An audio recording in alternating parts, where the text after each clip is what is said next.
Good morning class. आज का chapter हमारे पास नर्वस सिस्टम। आज हम नर्वस सिस्टम कंप्लीट करते हैं, देखते हैं इसमें क्या क्या टॉपिक्स है पढ़ने के लिए।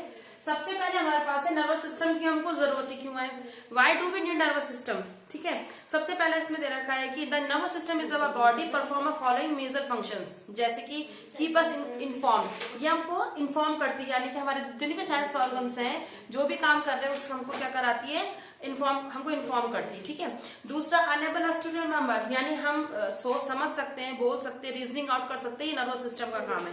ठीक है, control and harmonious all voluntary muscular activities, यानी ये हमारे जितने भी मस्कुलर एक्टिविटीज है उसको क्या करके रखती है, कंट्रोल करके रखती है।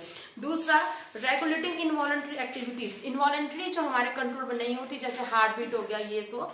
ठीक है, आपका हमारे पास क्या है, thinking without our thinking about them, या बिना सोचे ये जो है क्या करते रहती है, रेगुलेट, यानी कि ये काम प्रॉपर तरीके से करते रहते हैं अगर हमारे पास नर्वस सिस्टम है तो। ठीक है, अब हमारे पास नर्वस सिस्टम है, इसका जो मेन इंपॉर्टेंट पार्ट है जो शुरू होता है वो दे रखा है कि बेसिक यूनिट क्या होती है, what is a basic unit of a nervous system. तो आप लिखेंगे हमारे पास बेसिक यूनिट या सेल यूनिट, जिसे आप कह सकते हो। उसकी बेसिक यूनिट हमारे पास हो जाती है न्यूरॉन। ठीक है, कंफ्यूजन नहीं क्रिएट करना है, इसको न्यूरॉन बोलते हैं। ठीक है, न्यूरॉन का एक डायग्राम आपको बनाकर दिया गया है, जिसमें देखो ये बीच में न्यूक्लियस शो किया गया है। ठीक है, इसमें न्यूक्लियस प्रेजेंट होता है, यानी मेटाबॉलिज्म एक्टिविटीज होती है। इसमें डेंड्राइट्स प्रेजेंट होते हैं जो इन्फॉर्मेशन को कलेक्ट करते हैं, न्यूरॉन तक, न्यूक्लियस तक लेकर आते हैं। तो ये बड़ी सी डिटेल दिखाई दे रही है, इसको एक्सॉन कहा जाता है, ये एक्सॉन की एंडिंग है। ये एक न्यूरॉन है, इस तरीके से मिलियंस ऑफ एक्सॉन हमारे मिलियन ऑफ न्यूरॉन हमारे दिमाग में आपस में कनेक्टेड होते हैं। ठीक है, इसमें देखो यहाँ पे मैंने सिंबल दे रखा है, जहाँ पे ये कट लग रहा है, यानी जो कट बना हुआ है, इसको नोड ऑफ रैनवियर्स के नाम से जाना जाता है। और इसी में प्रेजेंट होती है हमारे पास मेलानिन शीट। इसका काम होता है किसी भी जिस तरीके से आपकी वायर होती है ना, वायर में आपका करंट फ्लो कर रहा है, तो बाहर से आपके पास जो ग्रीन जो प्लास्टिक कोटिंग होती है, किस चीज के लिए होती है, इंसुलेशन के लिए, इंसुलेशन का काम करती है। Same like that melanin sheet भी क्या करती है, इंसुलेशन का काम करती है। इसमें कोई करंट तो फ्लो नहीं कर रहा है बेटा, लेकिन क्या है, इम्पल्स है इन फॉर्म ऑफ करंट है, तो इसमें हमें मैकेनिकल इलेक्ट्रिक शॉक से बचने के लिए आपके पास मेलानिन शीट का इस्तेमाल किया जाता है। ठीक है, अब यहाँ पे हम लोग देखेंगे कि आपकी एक जो नर्व इम्पल्स होती है वो किस तरीके से ट्रांसफर होती है, एक से आगे की तरफ कैसे ट्रांसफर होती है। तो ये आपको पता होना चाहिए कि हमारे पास बेसिकली इसकी 3 स्टेट दी गई है, एक पोलराइज, डीपोलराइज और नेक्स्ट हमारे पास डीपोलराइज्ड। तो पहले हम देख लेते हैं पोलराइज क्या हुआ। पोलराइज्ड माने होता है ये आपके एक नर्व है जिसमें पॉजिटिव नेगेटिव चार्ज है। ठीक है, अब वो चार्ज क्या है, एक्चुअल में जो आप मिनरल्स लेते हो, जैसे हमने लिखे सोडियम। ठीक है, तो ये Na हमारे पास Na पॉजिटिव है बेटा। इसी तरीके से यहाँ पे हमारे पास सपोज कोई दूसरा नेगेटिव चार्ज होगा, कोई नेगेटिव मिनरल्स होगा, उसको में नेगेटिव चार्ज। इस तरीके से हमारे नॉर्मल, ये हमारे रेस्टिंग पोजीशन होते हैं हमारे नर्व्स की।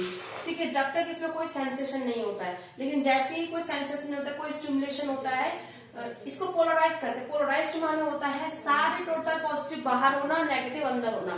ठीक है, इसको कहा जाता है पोलराइज। ये हमारी रेस्टिंग कंडीशन होती है। लेकिन हम जैसे ही कुछ भी चीज स्टिमुलेट करते हैं, टेम्परेचर, हीट वगैरह कुछ भी चीज स्टिमुलेट करते हैं हमारे सेंस ऑर्गन्स, तो तुरंत वो डिपोलराइज होना शुरू हो जाता है, यानी कि आपके जो नेगेटिव चार्ज है वो बाहर आ जाते हैं, या ये कह लीजिए जो पॉजिटिव चार्ज है वो अंदर चले जाते हैं। सारे ही नहीं, आपको थोड़ा सा ये पोर्शन दिखाई दे रहा होगा, सिर्फ इतने पोर्शन में। ठीक है, क्योंकि ये आगे की तरफ ट्रांसफर होगा, यानी कि आपकी पूरी की पूरी जो नर्व्स है वो एक साथ ही जो है एक साथ ही आयंस को ट्रांसफर करना शुरू कर देगी, ऐसा नहीं है।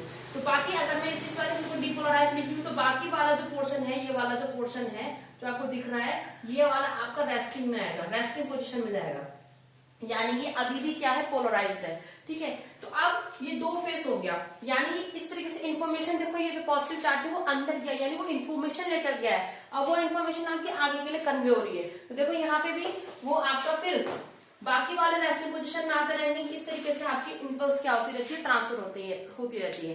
ठीक है, यानी इसमें 3 स्टेट आते हैं, फिर इस तरीके से आगे की तरफ जाती रहेगी। ठीक है, यहाँ पे 3 स्टेट दिए गए, polarize state, depolarize state and repolarize state. तो 3 स्टेट में आपकी जो है नर्व्स क्या होती है, इम्पल्स को लेके ट्रांसमिट की जाती है। ठीक, उसके बाद हमारे पास एक वर्ड आता है स्नाइपेज। What is a स्नाइपेज? क्या हमारी ये दोनों की दोनों एक्सॉन आपस में जुड़ी हुई है?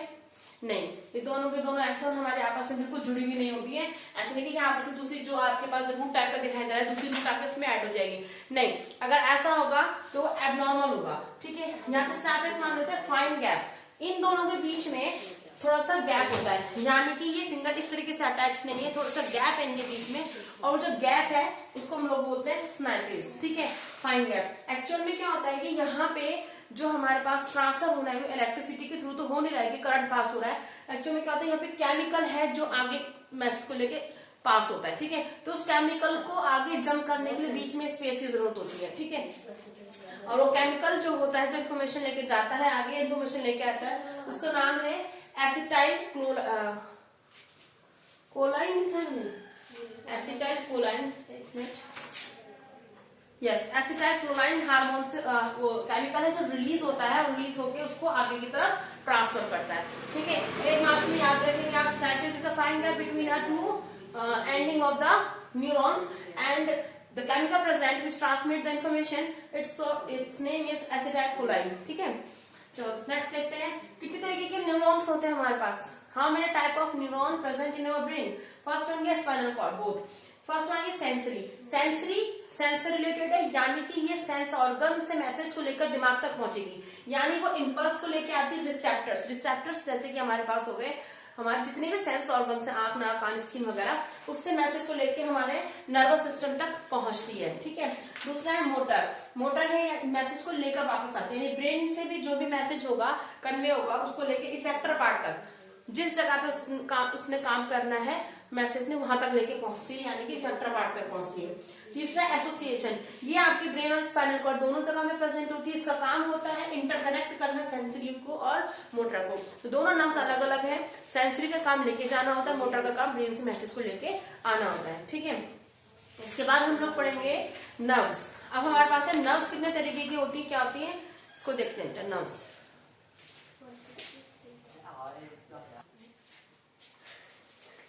ओके बेटा, नेक्स्ट टॉपिक है हमारे पास में नर्व्स के बारे में कुछ खास इंफॉर्मेशन नहीं है। नर्व्स इतना दे रखा है कि नर्व्स आपका बंडल ऑफ नर्व फाइबर्स होते हैं। जैसे आपका एक कॉर्ड के अंदर बहुत सारी जो तारे हैं उनको इकट्ठा करके रख देगी, ऐसे उस तरीके से उन तारों को, उस बंडल को हम लोग क्या कहते हैं, नर्व्स कहते हैं। नर्व्स हमारे पास वही 3 पार्ट में डिवाइड है, इनके काम सेम है बेटा, वही sensory nerves, motor nerve, mix nerve, जो काम मैंने पहले बताया था सेम वही काम रिपीट हो रहा है। या फिर सेंसरी का काम होगा सेंसरी ऑर्गन से मैसेज को लेकर ब्रेन तक पहुंचना, मोटार का भी सेम वही काम को वापस लेके इफेक्टर पार्ट का, मिक्स का काम होगा इन दोनों को आपस में इंटरकनेक्ट करना, ओके। अब हम इसके बाद आते हैं इसके मेजर क्वेश्चन पे, जो जहां से पूछा जाता है क्वेश्चन वो है nervous system. Nervous system is divided into two main division. First one is a central nervous system, दूसरा है पेरिफेरल नर्वस सिस्टम, ओके। तो first we talking about a nervous system, central nervous system, CNS include brain and spinal cord within a vertebral column। Vertebral column हो जाए आपकी रीढ़ की हड्डी जो पूरी पीछे से उसमें जो फाइबर जा रही है उसको हम वर्टिबल कॉलम के नाम से जानते हैं, ठीक है। यहाँ पे ये मैसेज विद इन, यानी कि ब्रेन से ये ब्रेन से मैसेज को लेकर पूरी बॉडी में ट्रैवल करती है, ठीक है। देखो इसमें दे रखा है कि आपका CNS divided into a 2 part, first one is brain, second one is spinal cord. तो सब ब्रेन के बारे में थोड़ा सा इन्फॉर्मेशन पढ़ लेते हैं। सबसे पहले ब्रेन, आपको पता है ये आपका ब्रेन जो है स्कल, आप जानते हैं बहुत ठोस स्कल होता है, इसके अंदर हमारा ब्रेन होता है और इसको ब्रेन बॉक्स कहते हैं, ठीक है। हमारा जो ब्रेन है उसका वेट 1.35 kg होता है और कम से कम 2% ऑफ द हमारे ब्रेन जो हमारी पूरी बॉडी का 2% होता है। 80% water and consume more than 25% of total oxygen, यानी इसमें हमारा 80% वाटर प्रेजेंट होता है माइंड में, ब्रेन में, और आपका 25% हमारा जो है आपका ऑक्सीजन प्रेजेंट होती है, ठीक है। अब देखते हैं इसकी कवरिंग कैसी। कवरिंग को हम मैनिंग्स के नाम से भी जानते हैं, कवरिंग यानी मैनिंग्स के नाम से। 3 लेयर होती हैं, 3 लेयर होंगी कवरिंग की। पहला होगा ड्यूरामैटर जो होगा ये टफ फाइबर से बना हुआ होगा।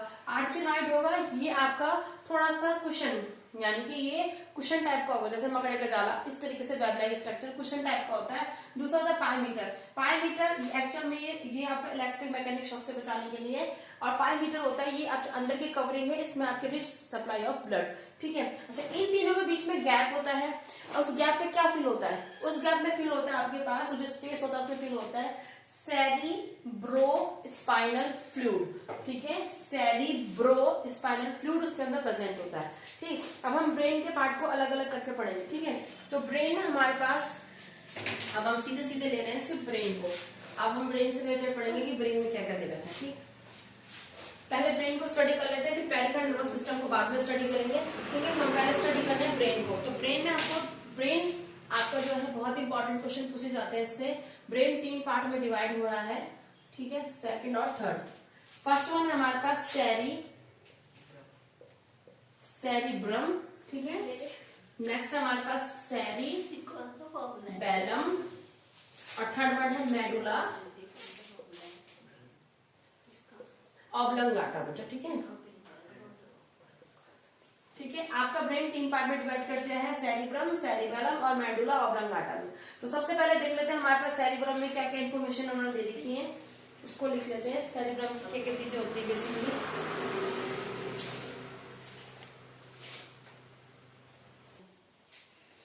ओके, नाउ हम ब्रेन के पार्ट्स के बारे में पढ़ते हैं। ये तो इसमें से क्वेश्चन बहुत ज्यादा पूछे जाते हैं, तुम सुनो ध्यान से दोनों। इसमें से क्वेश्चन बहुत ज्यादा पूछे जाते हैं, इनको अच्छे से एक एक मार्क्स के लिए तैयार कर लेना बहुत अच्छे से। यहाँ पे ब्रेन के 3 पार्ट दिए गए हैं। सेरिब्रम, क्योंकि कंफ्यूजन क्रिएट करता है, सेरिब्रम, सेरिबैलम और मेडुला ऑब्लंगाटा। तो इन दोनों को याद करना, उसके बाद जो बचेगा वो सारा पोर्शन किसके अंदर आ जाता है, सेरिब्रम के अंदर आ जाता है। ऐसे याद करना है इसको, ठीक है, क्योंकि इसको लर्न करोगे तो कंफ्यूज हो जाओगे। पहले इन दोनों को लर्न करेंगे हम, सेरिबैलम को और मेडुला ऑब्लंगाटा को, फिर उसके बाद ये हो जाएगा, ठीक है। सेरिब्रम जो हिस्सा बचेगा वो किसके अंदर आ जाएगा, सेरिब्रम के अंदर आ जाएगा। तो यहाँ पे सेरिब्रम, ये फोरब्रेन, हिंडब्रेन, मिडब्रेन बाद में बताते हैं, पहले सेरिब्रम देख लेते हैं। ये हमारे दिमाग का सबसे लार्जेस्ट पोर्शन होता है। सबसे ज्यादा पोर्शन किसका, यहाँ से पूरा हमारा मैक्सिमम लार्जेस्ट पोर्शन सेरिब्रम का होता है। ये 2 हेमिस्फीयर में होता है, 2 पार्ट में हमारा माइंड इस तरीके से डिवाइडेड है हेमिस्फीयर में। ये हाईली कोगुलेटेड है। हाईली कोगुलेटेड में आप स्ट्रक्चर देखोगे तो आपको इस तरीके से दिखाई देगा, इसको कहते हैं कोगुलेटेड होना, ठीक है। और ये माना जाता है कि जितना ज्यादा कोगुलेटेड होता है ब्रेन, आदमी उतना ही ज्यादा इंटेलिजेंट होता है, ठीक है। इसमें 2 पार्ट होंगे। ब्रेन को भी इस तरह से डिवाइड कर दिया गया है, बाहर का पोर्शन और अंदर का पोर्शन, यानी आउटर सरफेस और इनर सरफेस। तो आउटर सरफेस हम कॉर्टेक्स कहते हैं, और ये आपका, इसमें आपका न्यूरॉन की सेल बॉडी पाई जाती है। न्यूरॉन की सेल बॉडी और ये ग्रे मैटर होता है, ठीक है। इसके बाद इनर हमारे पास है, इसको व्हाइट मैटर के नाम से भी जाना जाता है। इसमें एक्सॉन की एंडिंग पाई जाती है, ठीक है। उसके अलावा इन दोनों के बीच में, यानी 2 हेमिस्फीयर के बीच में फ्लूइड होता है जो उनको अलग अलग करके रखता है, उसे कहते हैं कॉर्पस कैलोसोम। नाम आप याद रखेंगे क्योंकि आपके पास लोकेशन आती है। तो corpus callosum is a fluid between 2 hemisphere. इसके काम क्या होते हैं, इंटेलिजेंस, कॉन्शियसनेस, आपको होश में रखना, इंटेलिजेंस, विल पावर्स, ये आपके जितने भी वॉलंटरी एक्शंस हैं वो किसके अंदर आते हैं, आपके सेरिब्रम के अंदर आते हैं। सेरिब्रम बहुत ज्यादा नहीं है, लेकिन इसमें इसको लिटिल ब्रेन के नाम से भी जाना जाता है। एक्चुअल में ये हमारी बॉडी को बैलेंस करने का काम करता है। इसके अलावा जितनी भी कोऑर्डिनेट मस्कुलर एक्टिविटीज होती है, किसी चीज को होल्ड करना, लिखना, चलना फिरना, दौड़ना, ये सब आपका किसके अंदर आता है, सेरिब्रम यानी लिटिल ब्रेन के अंदर आता है, ठीक है। मेडुला ऑब्लंगाटा, ये हमारे स्कल यानी बेस के नीचे वाला पोर्शन होता है। इसमें ये कंट्रोल करता है इंटरनल ऑर्गन, यानी खाना कैसे आपका पेट के अंदर जाएगा, किस तरीके से फीसेस, पॉटी वगैरह बाहर आएगी, सारा पैरालिस्टिक मूवमेंट, एलिमेंट्री कैनाल के मूवमेंट्स, जितने भी इंटरनल ऑर्गन के मूवमेंट्स होते हैं वो सारे के सारे कंट्रोल कौन करता है, मेडुला ऑब्लंगाटा करता है। इसके अलावा other involuntary action, heart beat का, रेस्पिरेशन, अदर इनवॉलंटरी एक्शन जो भी होते हैं वो सारे के सारे कंट्रोल मेडुला ऑब्लंगाटा के थ्रू किए जाते हैं। इसके अलावा इन्होंने जो हमारे पास ब्रेन है उसको इस तरीके से भी डिवाइड किया है कि 3 प्राइमरी रीजन बना दिया उन्होंने, कि आप इसको इस तरीके से भी लर्न कर सकते हैं। फोर ब्रेन माने आपका फ्रंट, फोरब्रेन, मिडब्रेन और हिंडब्रेन के नाम से। फोरब्रेन के अंदर आता है आपका सेरिब्रम, ठीक है। इसका मेमोरी, इंटेलिजेंस, कॉन्शियसनेस इसका काम होता है। दूसरा होता है डाइइनसेफेलॉन, इसमें थैलेमस और हाइपोथैलेमस जैसे हमारे हार्मोन्स प्रेजेंट होते हैं, ठीक है। आपको पता है थैलेमस का काम होता है पेन और प्रेशर को जो है दिमाग तक पहुंचाना। हाइपोथैलेमस का काम होता है कि हमारे बॉडी के टेम्परेचर को और पिट्यूटरी ग्लैंड्स को कंट्रोल करना। उसके बाद आता है मिड ब्रेन, ठीक है। Mid brain is a small tubular part, इसका काम होता है आंख और कान। सिर्फ मिड ब्रेन का सिर्फ इतना काम है कि आंख का जितना भी रिफ्लेक्स एक्शन है या कान का जितना भी रिफ्लेक्स एक्शन है वो कहाँ जाता है, दिमाग के मिड ब्रेन के अंदर जाता है। फिर नेक्स्ट आता है लास्ट, उसका नाम हिड ब्रेन है। हिड ब्रेन के अंदर ये दोनों आते हैं, यानी सेरिब्रम भी, मेडुला ऑब्लंगाटा, दोनों के दोनों हिड ब्रेन के अंदर आते हैं। इसमें आपको पता है सेरिब्रम कोऑर्डिनेट करने का काम करता है मस्कुलर एक्टिविटी को। उसके अलावा यहाँ पे पोन्स भी दिए हुए हैं। Pons is located centre of the brain below the cerebrum. ये सेरिब्रम के नीचे आपको पोन्स आपको डायग्राम में मिल जाएगा। It carry impulse from the 1 hemisphere, यानी ये सेरिब्रम के एक हेमिस्फीयर से मैसेज को लेकर दूसरे हेमिस्फीयर तक जाता है, ताकि हमारी पूरी मस्कुलर बॉडी आपस में एक दूसरे से कोऑर्डिनेट करके काम कर सके। दूसरा है मेडुला ऑब्लंगाटा।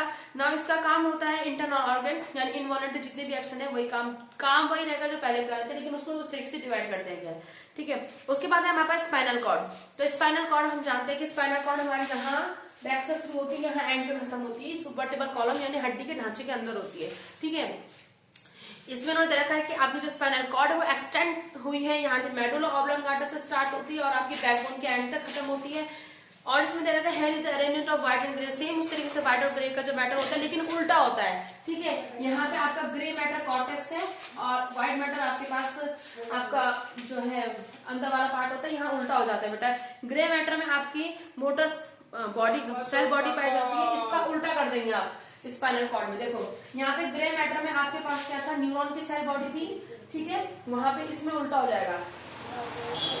ओके इसके अलावा the white matter contain axon running longitudinally to and from the brain and even are crossing from one side of the other. इसके अलावा इन्होंने देखा there is a small central canal, इसमें आपके पास बीच में central canal होती है जिसमें हमारे पास क्या होता है, जितनी भी ब्रेन से रिलेटेड एक्टिविटीज वो उसमें क्या करती है, ट्रैवल करती है। इसमें एक और दे रखा वही फ्लूइड का नाम वही होगा सेरिब्रोस्पाइनल फ्लूइड, इसके अंदर पाया जाता है, जिसका बेसिकली काम होता है कि ये आपको शॉक से बचाता है, ठीक है, शॉक प्रूफ कुशन होता है और ये मीडियम होता है स्पाइनल कॉर्ड में फूड को एक्सचेंज करने का, फूड मटेरियल को एक्सचेंज करने का, वेस्ट प्रोडक्ट को एक्सचेंज करने का और साथ साथ में रेस्पिरेटरी गैसेज विद न्यूरॉन इसको भी एक्सचेंज करने के लिए हमारे पास ये फ्लूइड प्रेजेंट होता है, ठीक है।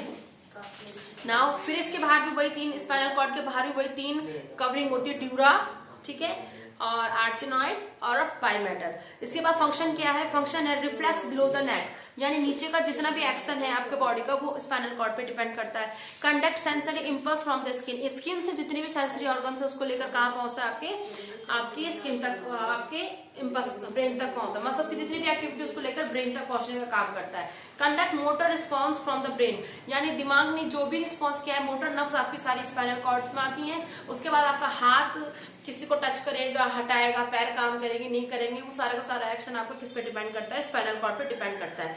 तो ये था हमारे पास central nervous system.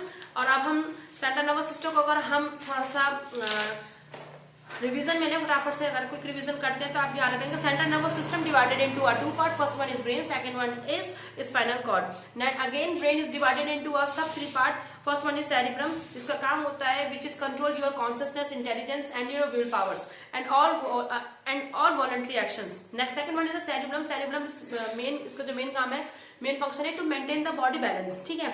Medulla oblongata इसका मेन काम होता है इनवॉलंटरी एक्शन और इंटरनल ऑर्गन के मूवमेंट्स को क्या करता है, कंट्रोल करने का काम करता है। इसके बाद हम लोग पढ़ेंगे अब स्पाइनल कॉर्ड के बारे में हम पढ़ चुके हैं। स्पाइनल कॉर्ड आपकी मेडुला ऑब्लंगाटा से स्टार्ट होती है, पूरा आपका बैकबोन के एंड तक जाती है, ठीक है। इसके जो फंक्शन भी हम पढ़ चुके हैं कि ये आपकी दोनों तरीके के इंपल्स को कंडक्ट करती है, सेंसरी भी और मोटर को भी कंडक्ट करती है। और ऊपर से जितना भी नेक से नीचे का जितना भी रिफ्लेक्स एक्शन होता है वो किसके अकॉर्डिंग, किसके अंडर में आता है, स्पाइनल कॉर्ड के अंडर आता है। नेक्स्ट दे रखा है हमारे पास पेरिफेरल नर्वस सिस्टम। अब इसको खत्म करते हैं, पेरिफेरल नर्वस सिस्टम क्या है।